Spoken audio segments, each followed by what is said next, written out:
वलसाड जिले के वापी तालुका के 11 गांवों को शामिल करके वापी नगरपालिका को नगर निगम का दर्जा दिया गया है। इसके विरोध में शामिल गांव के ग्रामीणों ने धरना प्रदर्शन शुरू कर दिया है। विरोध प्रदर्शन के तहत सोमवार को चौथी बार वानसदा विधायक अनंत पटेल और वापी कांग्रेस नेताओं ने ग्रामीणों की मौजूदगी में पाटनगढ़ नगर निगम पर धरना दिया और वापी नगर निगम अधिकारियों पर जमकर हमला बोला।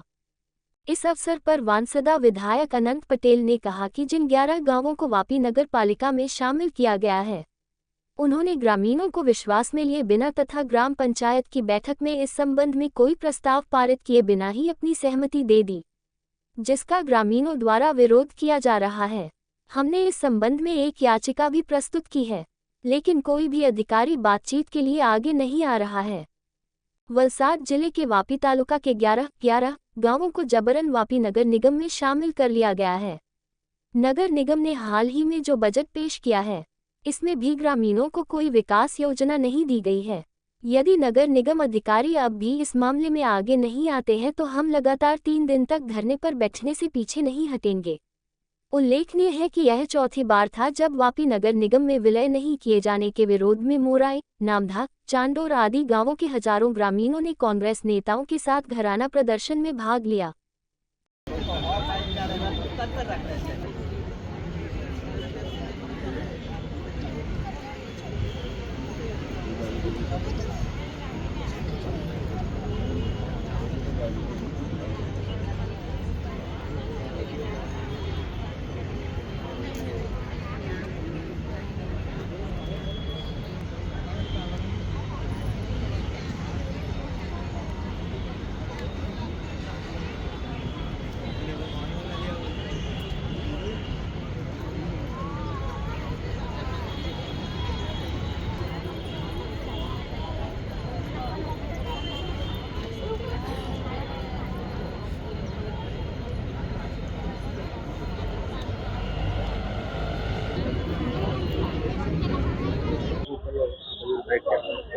અમારું બજેટ પંચાયતને મળે છે તે બજેટ અમારા માટે સફિશિયન્ટ છે। મહાનગરપાલિકાનું અમને કંઈ જોઈતું જ નથી। શું તકલીફ એટલે બધું જ લઈ જાય છે। હમણાં બજારમાં મંદી પડી હોય ને, મંદી એકવાર ફેલાય તો બધા ગામડામાં ભાગે। મહામારી જેવા રોગ ફેલાય ત્યારે ગામડામાં ભાગે। ડર શું છે? ડર અમારે વેરો બારણ બધું જળચર બધી જ વનસ્પતિઓ નાશ પામવાની। આ તો રસ્તા કરે, બીજું કરે, ત્રીજું કરશે, ગમે ત્યાંથી નવા પ્લાન ઊભા કરશે જે લોકોને હાનિકારક જ હશે। દાખલા તરીકે સુએજ પ્લાન્ટનો વિકાસ કર્યો, શું થયું? વલસાડમાં કર્યો, શું થયું? ડમ્પિંગ સાઈડ ઊભી કરી, કચરાની ઊભી કરી, શું થયું? અરે એ તો જેને જોડાયેલા ગામ તેને પૂછો ક્યારથી જોડાયેલા ને ક્યારથી મળે છે, તે કેટલું મળે છે। વાપી મહાનગરપાલિકામાં ન જોડાવા માંગતા ગામો જે છે એમને જબરજસ્તી જોડી દીધા છે। એના માટેનું અમારું આ ચોથું આંદોલન છે।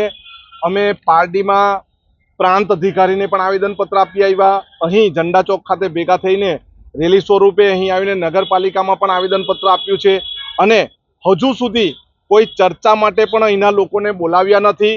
ગેરબંધારણીય રીતે ગામના લોકોને અંધારામાં રાખીને ગામને મહાનગરપાલિકામાં જોડી દેવામાં આવ્યા। એનો વિરોધ અમે ચોથી વખત કરી રહ્યા છે। હજુ પણ જો અમને નહીં સાંભળે તો આવનારા દિવસમાં હજુ અમારો વિરોધ ઉગ્ર બનાવીશું અને અમે કોર્ટમાં પણ જઈશું, પરંતુ જે અન્યાય અહીંના લોકો સાથે થાય છે અમે સહન કરવાના નથી। બજેટ આટલો સારું મોટું બજેટ આપ્યું, ડબલ બજેટ આપ્યું છે, બજેટ વિશે શું આપ્યું? બજેટ આપે છે ડબલ, પરંતુ એનો કઈ રીતે ઉપયોગ કરે છે આ તમને આ ગ્રાઉન્ડ પર ઊભા જ તમને આ ગ્રાઉન્ડની વિશેની માહિતી તમને ખબર હશે। બજેટ માત્ર રિવરફ્રન્ટ બનાવવામાં વાપરે છે કે રમતગમત માટે વાપરે છે। અને બજેટની સાથે સાથે મેં વિધાનસભામાં એક પ્રશ્ન પણ પૂછ્યો હતો કે નગરપાલિકાને કેટલા રૂપિયાની લોન લાઇટ બિલ ભરવા માટે આવે, તો 190 કરોડની લોન લાઇટ બિલ ભરવા માટે આપવામાં આવતી હોય તો બજેટ જો આવામાં જ વપરાઈ જતું હોય તો અહીંના લોકોનો વિકાસ, રોડ રસ્તાનો વિકાસ, ડ્રેનેજનો વિકાસ, પીવાના પાણી અને આજુબાજુ જે પ્રદૂષણ વાપીની આજુબાજુ થાય છે ત્યાંના લોકોને, ત્યાંના રહેવાસીઓ માટે જે વિકાસનું બજેટ હોવું જોઈએ તે બજેટ નથી।